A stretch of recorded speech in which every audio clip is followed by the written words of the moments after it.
Google Fi had this really cool promotion that if you bring your own Pixel, you'll get 50% off your phone plan for an entire year. Now that included their unlimited premium plan, which has a whole bunch of bells and whistles for a lot of people out there who might be interested in joining up with Google Fi and taking advantage of some of the perks that they have to offer. And getting your phone plan at 50% off, I mean, that's just cool.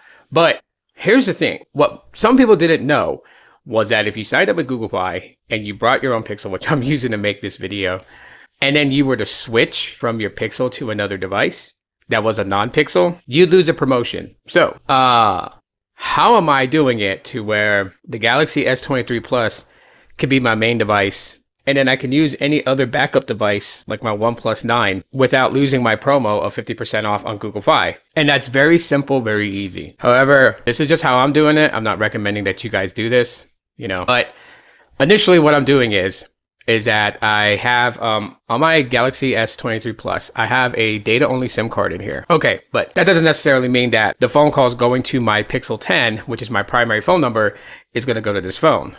So actually with the combination of Google Fi and Google Voice, I have it to where I have call forwarding turned on. And call forwarding is turned on for not just all calls to go to my Google Voice number, but my primary phone will still ring. So, my primary phone number, which is on my Pixel 10, the Pixel 10 will ring if someone calls my primary phone number. But then all the other devices that have my Google Voice signed in, those will ring too. And it's just for incoming calls.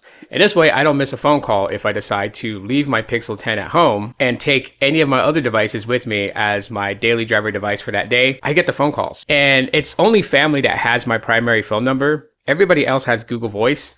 So I know it's important if it's my actual primary number ringing. If it's my Google Voice number ringing, I'm not worried about it because that's either a business call or that's like an acquaintance that just wants to talk or chat, whatever it is that they text.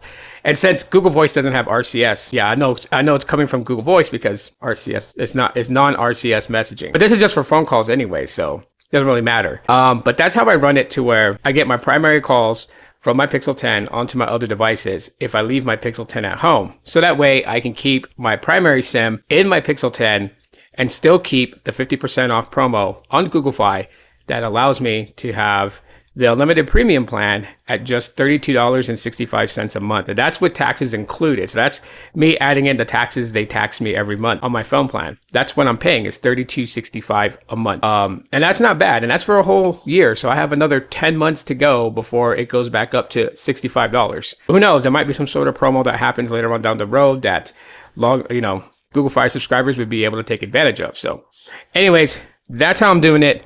If you guys have any other questions, concerns, emotional outbursts, drop them in the comment section of the video. Thanks for checking out today's video, and I'll talk to you guys in the next one. And as always, law.